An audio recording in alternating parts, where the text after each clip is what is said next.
राहिलास काय रे? गाराणा घालतया हात जोडा. श्री गणेशा हे गणराया हे शंकर पार्वती पुत्रा हे बाप्पा मोर्या.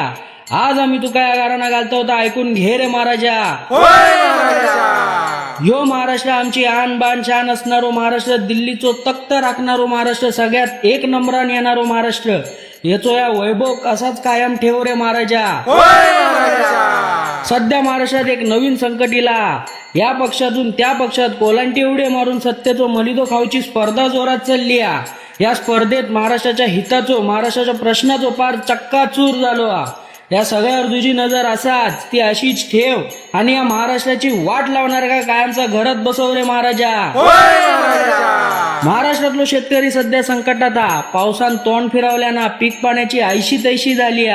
शेतकरी पुरतो हवालदिल झालो. वडाची साल पिंपळाक आणि पिंपळाची साल वडाक करणारो तूच या मायबाप शेतकऱ्यांका संकटात बाहेर काढ रे महाराजा.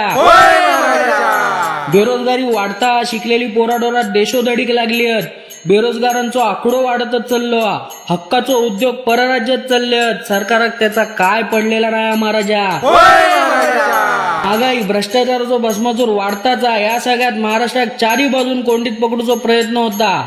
मुंबईत दिल्ली दरबारात उभो करूचो घाट घातलेलो. ही चारी बाजूची कोंडी फोडून या महाराष्ट्राचो या मुंबईचो मुर्दो पाडू गेलेल्यांच्या मानगुटीवर बसून त्यांना उभो आडो कर रे महाराजा.